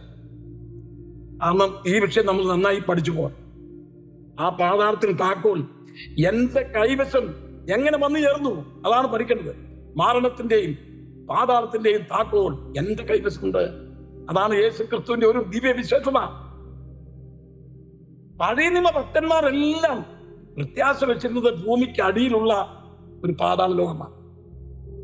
ആദാം ഹവ്വായും പാപം ചെയ്തപ്പോൾ അതെ ഈ ഏദൻ തോട്ടം അവിടെ ഏദൻ തോട്ടം എന്ന് പറഞ്ഞാൽ പർദീസ എന്നാ അതിന്റെ എബ്രായ പദം. പർദീസ എന്ന് പറഞ്ഞാൽ അതിന്റെ അർത്ഥം തോട്ടം എന്നാ. ആ ഏദൻ പർദീസയിൽ അവരെ ആക്കിയപ്പോൾ തിരിഞ്ഞുകൊണ്ടിരുന്ന വാളുമായി ദൂതന്മാർ പിന്നെ വന്നല്ലോ. ഇവർക്ക് നല്ല സ്വാതന്ത്ര്യം ഉണ്ടായിരുന്നു. തോട്ടത്തിലെ സകല വൃക്ഷങ്ങളുടെയും ഫലം നിങ്ങൾക്ക് തിന്നാം, എന്നാൽ തോട്ടത്തിന് നടുവ് നിൽക്കുന്ന വൃക്ഷത്തിന്റെ ഫലം നിങ്ങൾ തിന്നരുത്, തിന്നുന്ന നാളിൽ നിങ്ങൾ മരിക്കും എന്ന് പറഞ്ഞു. അവർ തിന്നു. ആ നാളിൽ അവരെ മരിച്ചു. അവരെ ഏദൻ പർദീസിനെ ഇറക്കി വിടുന്ന ആ സംഭവം ഉൽപ്പത്തി പുസ്തകം 3-ാം അധ്യായം 23 വാക്യങ്ങൾ നമ്മൾ വായിക്കുന്നു. ഇപ്പോൾ അവൻ കൈ നീട്ടി ജീവവൃക്ഷത്തിന്റെ ഫലം തിന്ന് എന്നേക്കും ജീവിപ്പാൻ സംഗതി വരരുതേ എന്ന് പറഞ്ഞ് തോട്ടത്തിൽ നിന്ന് പുറത്താക്കി. എന്ന് പറഞ്ഞാൽ പർദീസായിൽ നിന്ന് പുറത്താക്കി. ഏദൻ തോട്ടം സ്വർഗീയ പർദീസയുടെ ഒരു പ്രതിച്ഛായായിരുന്നു. സ്വർഗത്തിന്റെ പർദീസയുണ്ട്, അതൊക്കെ വാക്യസഹിതം. അതുകൊണ്ടല്ലേ അപ്പോസ്തലനായ പൗലോസ് അപ്പോസ്തല പ്രവൃത്തി 14-ാം അധ്യായത്തിൽ ശത്രുക്കൾ തന്നെ സുവിശേഷ വേലയോടുള്ള ബന്ധത്തിൽ ഉപദ്രവിക്കുമ്പോൾ പൗലോസിനെ കൊന്നുകളും അവരെ. അപ്പോസ്തല പ്രവൃത്തി 14-ാം അധ്യായം വായിക്കുമ്പോൾ അറിയാം, പൗലോസിനെ അവർ കല്ലെറിഞ്ഞു അടിച്ചു കൊന്നു. ആ കൊന്ന സമയത്ത് എന്നിട്ട് ഒരു കാട്ടിലേക്ക് തള്ളിക്കളഞ്ഞ ഡെഡ് ബോഡി. ആ സമയം പൗലോസിന്റെ ആത്മാവ് സ്വർഗത്തിൽ പോയി. അതിനെക്കുറിച്ചാണ് 2 കൊരിന്ത്യർ 12-ാം അധ്യായം 1 മുതലുള്ള വാക്യങ്ങൾ നമ്മൾ വായിക്കുന്നുണ്ട്. പിന്നീട് ഞാൻ ആ വാക്യങ്ങൾ വായിപ്പിക്കും. ഇപ്പൊ ഒന്ന് ആദ്യമേ നിങ്ങൾക്ക് പെട്ടെന്ന് ഡൗട്ട് തോന്നാതിരിക്കാൻ വേണ്ടി ഒന്ന് ഓടിച്ച് മുന്നോട്ട് പറയുക. 2 കൊരിന്ത്യർ 12-ാം അധ്യായം 1 മുതലുള്ള വാക്യങ്ങളിൽ പൗലോസ് പറയുകയാണ്, ക്രിസ്തുവിനുള്ള ഒരു മനുഷ്യനെ ഞാൻ അറിയുന്നു, അവൻ 14 സംവത്സരം മുമ്പ് സ്വർഗത്തോളം എടുക്കപ്പെട്ടു. ആ മനുഷ്യൻ പർദീസായോളം എടുക്കപ്പെട്ടു, 3-ാം സ്വർഗത്തോളം എടുക്കപ്പെട്ടു. അങ്ങനെയാണ് സ്വർഗ ലോകത്തിന് 3 ഭാഗങ്ങളുണ്ടെന്ന് നമ്മൾ അറിയുന്നു. 3-ാം സ്വർഗം, 1-ാം സ്വർഗം, 2-ാം സ്വർഗം, 3-ാം സ്വർഗം. 3-ാം സ്വർഗത്തോളം എടുക്കപ്പെട്ടു. ശരീരത്തോടെയോ ശരീരം കൂടാതെയോ ഒന്നും ഞാൻ അറിയുന്നില്ല. ആ മനുഷ്യൻ പർദീസായോളം എടുക്കപ്പെട്ടു. ശ്രദ്ധിച്ചോ? അപ്പം 3-ാം സ്വർഗത്തിന്റെ അതാണ് പർദീസ സ്ഥിതി ചെയ്യുന്നത്. ആ പർദീസയിലേക്ക് പ്രവേശിക്കാൻ മനോഹരമായ നിലയിൽ സ്വർഗീയ പർദീസ. എന്നാൽ ആദാം പാപം ചെയ്തു. ആ സ്വർഗത്തിന്റെ പർദീസത്തിന്റെ ഒരു പ്രതിച്ഛായായിരുന്നു ഏദൻ തോട്ടം. ആ ഏദൻ തോട്ടം ഇന്നത്തെ ഇറാഖിലായിരുന്നു. ഇറാഖിലാണ് ഏദൻ തോട്ടം ഉണ്ടാക്കിയതും ആദാമിനെയും ഹവ്വായെയും അവിടെ താമസിപ്പിച്ചത്. അവിടെ തുടർന്നുള്ള ഭാഗങ്ങൾ നമ്മൾ വായിക്കുമ്പോൾ അവരുടെ പേര് യാസിയൻ പോകും. അവിടെ വളരെ സുന്ദരന്മാര് ജനിച്ചു വളർത്തപ്പെട്ട ഒരു പ്രത്യേക മനുഷ്യവർഗം. അതൊക്കെ ഈ ആദാമിന്റെ സന്താന പരമ്പരകളാണെന്ന് പറയുന്നത്. അവരെയൊക്കെയാണ് പിടിച്ചോണ്ട് ടെററിസ്റ്റുകാർ, വീരന്മാര്, മുസ്ലിം ഭീകര സംഘടനയൊക്കെ പിടിച്ചോണ്ട് പോയി ഉപദ്രവിച്ചത്. അപ്പോ അവിടെ ഇറാഖിലായിരുന്നു ഇന്നത്തെ ഏദൻ തോട്ടം. ഏദൻ തോട്ടം ഇപ്പൊ എന്താണ് അറിയത്തില്ല. നോഹയുടെ പ്രളയകാലത്ത് അത് ഭൂമിക്കടിയിലായി പോയി എന്ന് പറയപ്പെടുന്നു. നമ്മുടെ വിഷയത്തേക്ക് കണ്ടുവരാം. ഈ ഭൂമിയിൽ ഉണ്ടായിരുന്ന ഏദൻ പർദീസ സ്വർഗീയ പർദീസായുടെ ഒരു പ്രതിച്ഛായായിരുന്നു. ആദാമും ഹവ്വായും പാപം ചെയ്തു കഴിഞ്ഞപ്പോൾ ഇനി അവൻ ജീവവൃക്ഷത്തിന്റെ ഫലം പറിച്ചെന്ന് എന്നേക്കും ജീവിപ്പാൻ സംഗതി വരുമെന്ന് പറഞ്ഞ് അവരെ ഏദൻ തോട്ടത്തിൽ നിന്ന് പുറത്തു പുറത്തു വിട്ടിട്ട് തിരിഞ്ഞുകൊണ്ടിരിക്കുന്ന വാളുമായി കെരൂബുകൾ എവിടെയാണ്? ഇനി അങ്ങോട്ട് കയറാൻ ഒക്കത്തില്ല. ഇനി ആരെങ്കിലും അതിനകത്ത് കയറുകയാണെങ്കിൽ അവർ ഈ വാളിന്റെ വെട്ടേക്കണം. ഏദൻ പർദീസയിലേക്കുള്ള പ്രവേശനം നഷ്ടപ്പെട്ടു എന്ന് പറഞ്ഞാൽ അതിന്റെ അർത്ഥം സാക്ഷാത്തായ സ്വർഗീയ പർദീസയിലേക്കുള്ള പ്രവേശനം മനുഷ്യൻ നഷ്ടപ്പെട്ടു. പാപം ചെയ്തു. മനുഷ്യൻ പാപം ചെയ്തു. മരണം ലോകത്തിലേക്ക് കടന്നു വന്നു. അപ്പോൾ ദൈവം താൽക്കാലികമായി ഭൂമിക്ക് അടിയിൽ ഒരു പർദീസ ഉണ്ടാക്കി. പാതാള ലോകത്തിന് തന്നെ 3 ഭാഗമുണ്ട്. അത് അടുക്കാലത്ത് നമുക്ക് പഠിക്കാം. ഈ ഭൂമിക്കടിയിൽ താൽക്കാലികമായ ഒരു പർദീസ ഉണ്ട്. പഴയ നിയമ വിശുദ്ധന്മാരെല്ലാം മരിച്ചു കഴിയുമ്പോൾ ഈ താൽക്കാലികമായ പർദീസ ഭൂമിയുടെ അധോഭാഗത്ത് ദൈവം ഉണ്ടാക്കിയ പർദീസയിലേക്കാണ് അവരുടെ ആത്മാക്കൾ പോയിക്കൊണ്ടിരുന്നത്. അതിന് പാതാളം എന്നാണ് പറയുന്നത്. പാതാളം. ഞാൻ അടുക്കണ്ട് എത്തിക്കണേ. അപ്പൊ ഈ യോസേഫ് മരിച്ചുപോയി എന്ന് യാക്കോബിന് ചോദിച്ചു. അപ്പൊ യോസേഫ് ഒരു ഭക്തനായിരുന്നു, വേർപാട് ചെയ്തവനായിരുന്നു. അവൻ ദൈവമായിട്ടൊരു ബന്ധമുണ്ടായിരുന്നു. അതുകൊണ്ടല്ലേ ഞാൻ ദൈവത്തോടെ എങ്ങനെ പാപം ചെയ്യുന്നു. അതുപോലെ തന്നെ അവന്റെ അപ്പനെ ഒരു അങ്കി തയ്പ്പിച്ചു കൊടുത്തു. ആ അങ്കി വേർപാടിനെ കാണിക്കുന്നു, ഒരു വിശുദ്ധ ജീവിതത്തെ കാണിക്കുന്നു, വസ്ത്രം വിശുദ്ധിയെ കാണിക്കുന്നു. അവന്റെ സഹോദരന്മാർ ജീവിക്കുന്നവനല്ല, ഒരു വേർപെട്ട ജീവിതം യോസേഫ് ഉണ്ടായിരുന്നു. അപ്പൊ എന്തായാലും യോസേഫ് മരിക്കുകയാണെങ്കിൽ അവൻ പോകുന്നത് പാതാളത്തിലേക്കാണ്. അപ്പനറിയാം. അതുകൊണ്ടാണ് പറഞ്ഞത്, നിങ്ങൾ എന്റെ നരയെ ഞാൻ എന്റെ മകന്റെ അടുക്കിലേക്ക് തന്നെ പാതാളത്തിലേക്ക് ഇറങ്ങിപ്പോകും. നോക്കണമേ, അബ്രഹാം, ഇസാക്ക്, യാക്കോബ് എന്നിവന്റെ ദൈവമാണെന്ന് പറയാൻ തക്കണം അത്രമാത്രം അഭിമാനിക്കുന്ന വ്യക്തിയായിരുന്നു യാക്കോബ്. പരമഭക്തനായ യാക്കോബ് അവനും പാതാളത്തെയാണ് കാത്തിരുന്നത്. എന്റെ മകൻ പാതാളത്തിലേക്ക് പോയി, ഞാനും ദുഃഖത്തോടെ പോകും. പല പ്രാവശ്യം പറഞ്ഞു കേട്ടോ. ഒന്ന് വായിച്ചത് മാറി ഉൽപ്പത്തി 42-32 വായിച്ച് വാക്യങ്ങൾ വായിക്കണം. ഞങ്ങൾ ഒരു അപ്പന്റെ മക്കൾ 12 സഹോദരന്മാരാകുന്നു. ഒരുത്തൻ ഇപ്പോൾ ഇല്ല. ഇളയവൻ കനാൻ ദേശത്ത് ഞങ്ങളുടെ അപ്പന്റെ അടുക്കൽ ഉണ്ട് എന്ന് പറഞ്ഞു. 38. എന്നാൽ അവൻ എന്റെ മകൻ നിങ്ങളോട് കൂടെ പോരുകയില്ല. അവന്റെ ജ്യേഷ്ഠൻ മരിച്ചുപോയി. അവൻ ഒരുത്തിനെ ശേഷിപ്പുള്ളൂ. നിങ്ങൾ പോകുന്ന വഴിയിൽ അവന് വല്ല ആപത്തും വന്നാൽ നിങ്ങൾ എന്റെ നരയെ ദുഃഖത്തോടെ പാതാളത്തിലേക്ക് ഇറങ്ങുമാറാക്കും എന്ന് പറഞ്ഞു. നോക്കണമേ, അവൻ പോരുകയെന്ന് പറഞ്ഞു. കാരണം ജോസഫിനെ കൊണ്ടുവന്നാ വന്നതേ. അവൻ തോരുകയില്ല. അവൻ എന്തെങ്കിലും ആപത്ത് വന്നാൽ നിങ്ങൾ എന്റെ നരയെ ദുഃഖത്തോടെ പാതാളത്തിലേക്ക് ഇറക്കും. 44-29 വായിച്ചു. 29. നിങ്ങൾ ഇവനെ കൊണ്ടുപോയിട്ട് അവന് വല്ല ആപത്തും വന്നാൽ നിങ്ങൾ എന്റെ നരയെ ദുഃഖത്തോടെ പാതാളത്തിൽ ഇറക്കുമാറാക്കും. അതുകൊണ്ട് ഇപ്പോൾ ബാലൻ കൂടെയില്ലാതെ ഞാൻ നോക്കണമേ, നിങ്ങൾ അവനെ കൊണ്ടുപോയി അവൻ എന്തെങ്കിലും ഭാവിച്ചുവെങ്കിൽ ഞാൻ പ്രത്യാശയോടെ കാത്തിരിക്കുന്ന പാതാളത്തിലേക്ക് ഞാൻ പോകേണ്ടി വരും. 44 31 വായിച്ച് 31. സ്തോത്രം. ബാലൻ ഇല്ലെന്ന് കണ്ടാൽ അവൻ മരിച്ചുപോകും. പ്രാണനോട് പറ്റിയിരിക്കൊണ്ട് ബാലൻ ഇല്ലെന്ന് കണ്ടാൽ അവൻ മരിച്ചു പോകും. അങ്ങനെ അടിയങ്ങൾ അവിടുത്തെ അടിയാനായ അപ്പന്റെ നരയെ ദുഃഖത്തോടെ പാതാളത്തിൽ ഇറങ്ങുമാറാക്കും. അറിയാം ഞങ്ങളുടെ അപ്പം മരിച്ചാൽ എങ്ങോട്ടാ പോകുന്നത്? പാതാളത്തിലേക്കാണ് പോകുന്നത്. ഇതിപ്പോ മനസ്സിലാക്കിയെടുക്കാൻ അല്പം താമസം വരും. അടുത്ത ക്ലാസ്സോടെ കഴിയും നിങ്ങൾക്ക് അതിന്റെ വ്യക്തമായിട്ടുള്ള അർത്ഥം കിട്ടും. മക്കള് പറയാണ്, അവൻ എന്തെങ്കിലും പഠിച്ചു പോയെങ്കിൽ ഞങ്ങളുടെ അപ്പനെ ഞങ്ങൾ ദുഃഖത്തോടെ പാതാളത്തിലേക്ക് ഇറക്കി വിടേണ്ടി വരും. പഠിക്കുമ്പോൾ എൻ്റെ അപ്പൻ, ഞങ്ങളുടെ അപ്പൻ, ഞാൻ പാതാളത്തെ നോക്കിയാണ് അപ്പൻ ഇരിക്കുന്നത്. ഇങ്ങനെ പാതാളത്തിൽ സന്തോഷത്തോടെ പോകാൻ അനുവദിക്കണം. അങ്ങനെ എന്തെങ്കിലും വന്നു പോയെങ്കിൽ അതേ അവിടുത്തെ അടിയാനായ ഞങ്ങളുടെ അപ്പൻ ദുഃഖത്തോടെ പാതാളത്തിലേക്ക് പോകും. ഇനി യെശയ്യാപ്രവചനം 38:10 വായിച്ച്. എന്റെ ആയുസിന്റെ മധ്യാഹ്നത്തിൽ ഞാൻ പാതാളത്തിലകം പോകേണ്ടി വരുന്നു. എന്റെ ആണ്ടുകളുടെ ശേഷിപ്പ് എനിക്കില്ലാതെ പോയി എന്ന് ഞാൻ അവിടെ എല്ലാം പാതാളത്തെ കുറിച്ച് ആയുസിൻ മധ്യാഹ്നം. അത് മതി.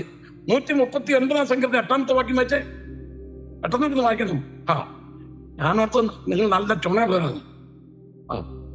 ഞാൻ സ്വർഗത്തിൽ കയറിയാൽ നീ അവിടെയുണ്ട്, പാതാളത്തിൽ എന്റെ കിടക്ക വിരിച്ചാൽ നീ അവിടെയുണ്ട്.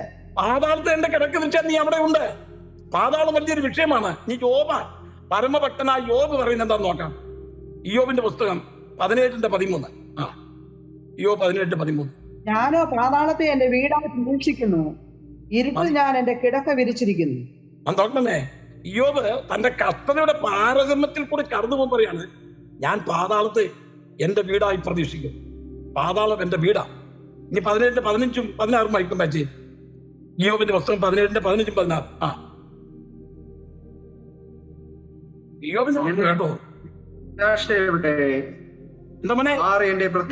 അങ്ങനെ ഇരിക്കെ എന്റെ പ്രത്യാശ എന്റെ കൊച്ചു വായിക്കുന്ന വായിക്കട്ടെ.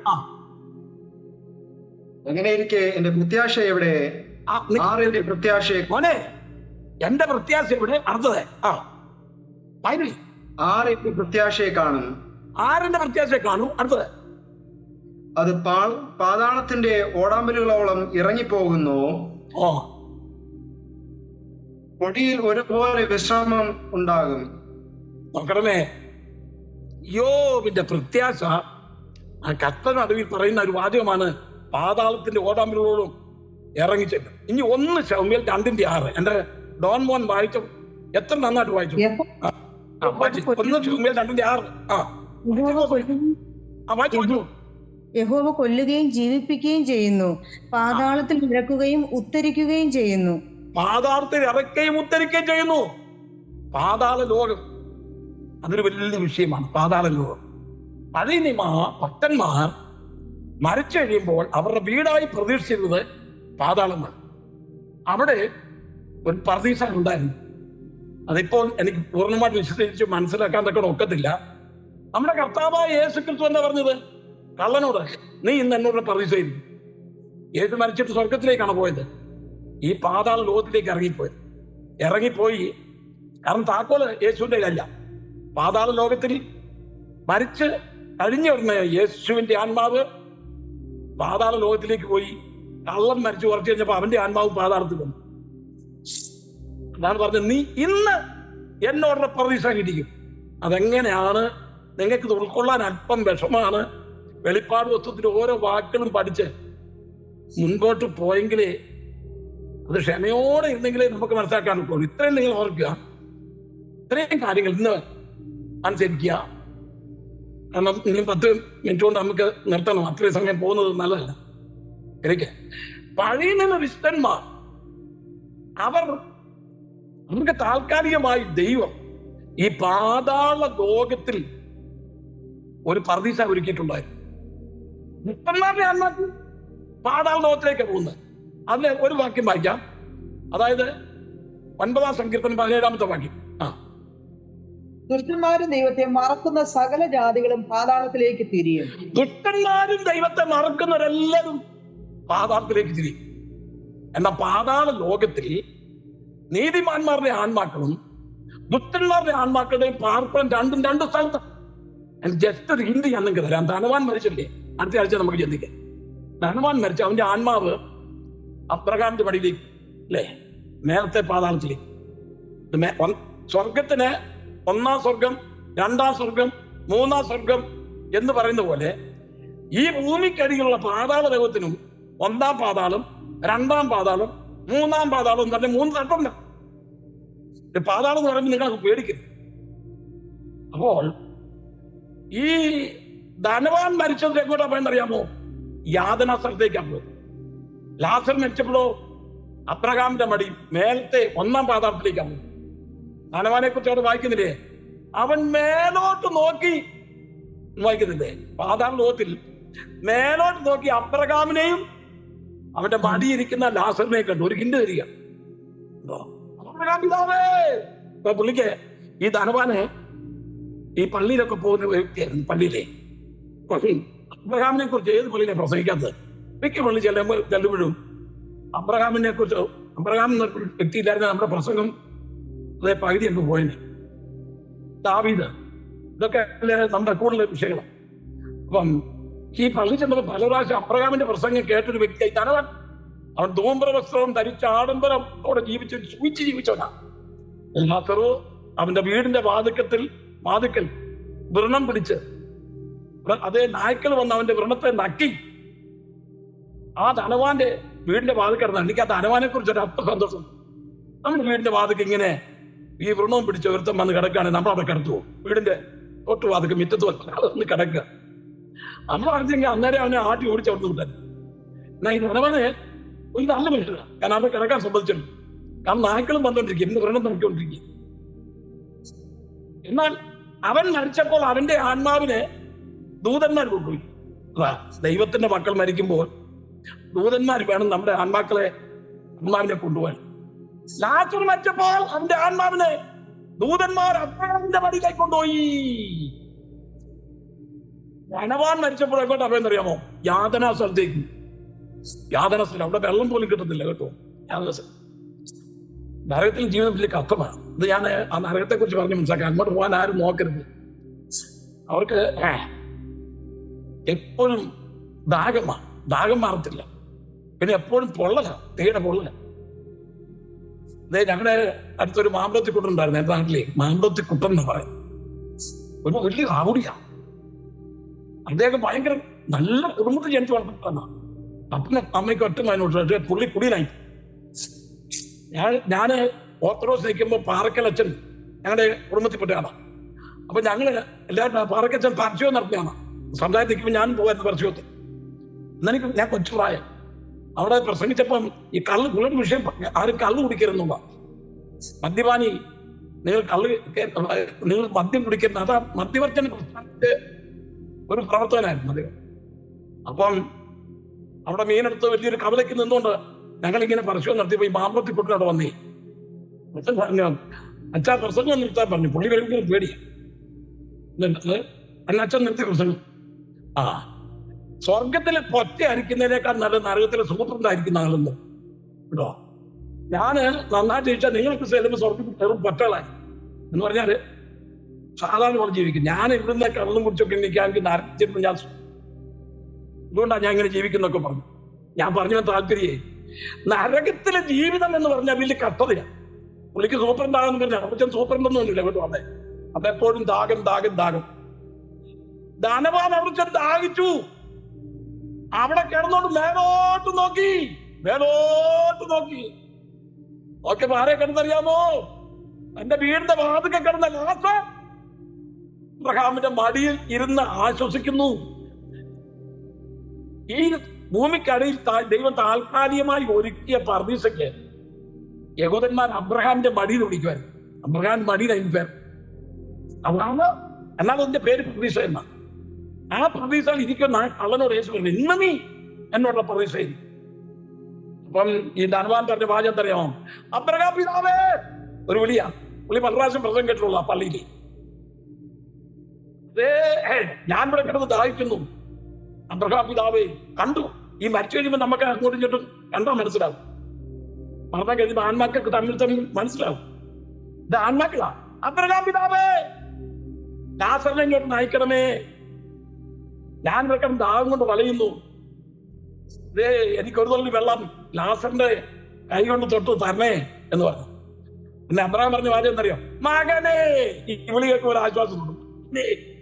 അതുപോലെ ആകാന് ഈ പിടിക്കപ്പെട്ട് കഴിഞ്ഞപ്പം യോശുവ പറഞ്ഞത് മകനെ നീ എന്ത് ചെയ്തെന്ന് പറയാൻ പറഞ്ഞില്ലേ? ആ മകനെ വിളി കേൾക്കുമ്പോൾ ഒരു ആശങ്ക വേണ്ടെന്ന് തോന്നുന്നു. ധനവാനോട് അബ്രഹാം പിതാവ് പറഞ്ഞു, മകനെ ഇവിടുന്ന് ഒരാൾക്ക് അങ്ങോട്ടും വരാനൊക്കത്തില്ല, അവിടുന്ന് ഒരാൾക്കും ഇങ്ങോട്ടും വരാനൊക്കത്തില്ല. ഇതിന് നടുവിൽ ഒരു പിളർപ്പുണ്ട്. ആ പിളർപ്പിൽ ആരെ കിടക്കുന്നൊക്കെ പിന്നെ പറയാം. നമുക്കിവിടെ അവസാനിപ്പിക്കാം. പാതാള ലോകത്തിന് 3 ഭാഗമുണ്ട്. ഒന്ന് അബ്രഹാമിന്റെ മടി മേലത്തെ പാതാളം, ഏറ്റവും അടിയിലത്തെ പാതാളം യാതനാസ്ഥലം. ആ യാതനാസ്ഥലത്തെ കുറിച്ചുള്ള വിവരങ്ങളൊക്കെ നിങ്ങൾ കേട്ട് കഴിയുമ്പോൾ നിങ്ങൾക്കൊരു പേടിയുണ്ടോ? അങ്ങോട്ട് പോകാൻ ആർക്കും താല്പര്യം കാണത്തില്ല. അതുകൊണ്ട് ഇന്ന് രാത്രികാലം ദൈവമക്കളെ, ഒരു കാരണവശാലും നമ്മൾ ഈ യാതനാസ്ഥലത്തെ ഇപ്പോഴും അവിടെ അഗ്നി കത്തിക്കൊണ്ടിരിക്കുകയാണ്, ഇപ്പോഴും ഈ തിളച്ച് മറിഞ്ഞുകൊണ്ടിരിക്കുകയാണ്. ആ സംഭവങ്ങളൊക്കെ ഞാൻ പിന്നെ പറഞ്ഞ് മനസ്സിലാക്കി. ഞാൻ പറഞ്ഞു വന്നതിന് താല്പര്യം എന്താ അറിയാമോ? പഴയ നിയമ ഭക്തന്മാർ, ക്രൂശിലെ കള്ളം വരെയുള്ള സകല ഭക്തന്മാരും മരിച്ചു കഴിയുമ്പോൾ അവസാനം അവിടെ പ്രവേശിച്ചത് ക്രൂശിലെ കള്ളൻ. സകല ആത്മാക്കളും താൽക്കാലികമായി ദൈവം ഭൂമിക്കടിയിൽ ഒരുക്കിയ ഈ പാതാളത്തിലേക്ക്, ഭൂമിക്കടിയിലുണ്ടായിരുന്ന പാതാളത്തിലേക്കാണ് പോയിക്കൊണ്ടിരുന്നത്. നമ്മുടെ കർത്താവ് പറഞ്ഞു, മരണത്തിന്റെയും പാതാളത്തിന്റെയും താക്കോൽ എന്റെ കൈവശമുണ്ട്. അതാണ് യേശു ക്രിസ്തുവിന്റെ. 2 ആഴ്ചയുടെ ക്ലാസ് എടുത്തേ തീരത്തുള്ളൂ. അടുത്ത ആഴ്ച ഞാൻ ക്ലാസ്സിൽ കാണത്തില്ലെന്ന് യശയ്യാപ്പാസ്റ്റർ പറയുന്നു. കാരണം അടുത്ത ആഴ്ച ഇവിടെ ഉപവാസ പ്രാർത്ഥനയൊക്കെ നടന്നുകൊണ്ടിരിക്കുകയാണ്. എൻ്റെ 75 വയസ്സ് തികയാണ് ജാനുവരി 5-ാം തീയതി. അപ്പൊ സഭക്കാരെല്ലാം കൂടി ഈ സ്റ്റാൻഡേർഡിലുള്ള ദൈവമക്കളെല്ലാവരും കൂടി, എൻ്റെ മക്കൾ, എനിക്ക് 2 ആൺമക്കളാണുള്ളത്, അവരെല്ലാവരും കൂടി ഒരു 75 വയസ്സ് വരെ നാടി പ്രകാരം ശുശ്രൂഷ ചെയ്യുവാൻ ദൈവം ബലപ്പെടുത്തിയല്ലോ. അതിന് സഭക്കാരെല്ലാം കൂടി, ചട്ടോന്റെ സഭക്കാരെല്ലാം കൂടി ഒരു സന്തോഷമായിട്ടൊരു ഭക്ഷണമൊക്കെ വെച്ചിട്ടുണ്ട്. അതുകൊണ്ട് വൃത്തെ ഘോഷിക്കുന്നത് തെറ്റാണെന്ന് നമ്മൾ ഓർക്കെ നന്ദി രേഖപ്പെടുത്തുകയും ക്രിസ്തുവിന്റെ ക്രിസ്മസ് ദിവസം അതിനെക്കുറിച്ച് വലിയ അഭിപ്രായമുണ്ട്. തെറ്റും പറയുന്നുണ്ട്, അന്നല്ല ജനിച്ചെന്നൊക്കെ. ഞാൻ കഴിഞ്ഞ ദിവസം ക്രിസ്തുവിന്റെ ഒരു മെസ്സേജ് 1 മണിക്കൂർ 1.5 മണിക്കൂർ എറണാകുളത്തുള്ള ഒരു മീറ്റിംഗ് നടത്തുന്നവർക്ക് ഞാൻ ആ സന്ദേശം അയച്ചു. നിങ്ങൾക്ക് അവസരം കിട്ടുകയാണെങ്കിൽ യശയ്യാപ്പാസ്റ്റർക്ക് അത് കിട്ടിയിട്ടുണ്ട്. അത് നിങ്ങൾ ഒന്ന് കേട്ട് നോക്കണം. ദൈവത്തിന് സ്തോത്രം. അപ്പൊ നമ്മൾ ബർത്ത്ഡേ ഘോഷിക്കുന്നത് വലിയ ആഘോഷമായി ഘോഷിക്കാനില്ല, ഒരു നന്ദി സൂചകമായി. 75 വർഷം എൻ്റെ കർത്താവിനെ സൂക്ഷിച്ചു. 56 വർഷം ഈ ബൈബിൾ പ്രസംഗിക്കാൻ കൊണ്ട് ദൈവം എന്നെ പ്രാപ്തനാക്കിയിരിക്കുന്നു. അന്നത്തെ പോലെ ബലവനിക്കുന്നുമുണ്ട്. തല പറഞ്ഞ പോലെ മല വെട്ടിപ്പിടിക്കാനുള്ള കഴിവുണ്ട്, മുന്നോട്ട് പോകാനുള്ള കഴിവുണ്ട്. അതേ സുവിശേഷം എത്തിക്കാത്ത സുവിശേഷം എത്തിക്കാൻ തക്കനുള്ള കഴിവും ആരോഗ്യം, ബുദ്ധിയും, മെമ്മറിയും, ശാരീരികമായിട്ടുള്ള ആരോഗ്യം ദൈവം തന്നെ എന്നെ കാസൂക്ഷിക്കുന്നു. ദൈവം അവസാനമായി യശയ്യാപ്പാസ്റ്റർ എനിക്ക് വേണ്ടി പ്രാർത്ഥിക്കും. ദൈവം നിങ്ങളെ അനുഗ്രഹിക്കട്ടെ. അടുത്ത ആഴ്ചയിൽ ക്ലാസ് ഉണ്ടായിരിക്കില്ല. പുതിയ വർഷത്തിലേക്ക് മുടങ്ങാതെ നമ്മൾ ക്ലാസ് എടുക്കും. എല്ലാവർക്കും ഹാപ്പി ന്യൂ ഇയർ നേർന്നുകൊണ്ട് ഞാൻ എൻ്റെ പ്രസംഗം അവസാനിപ്പിച്ചിരിക്കുന്നു.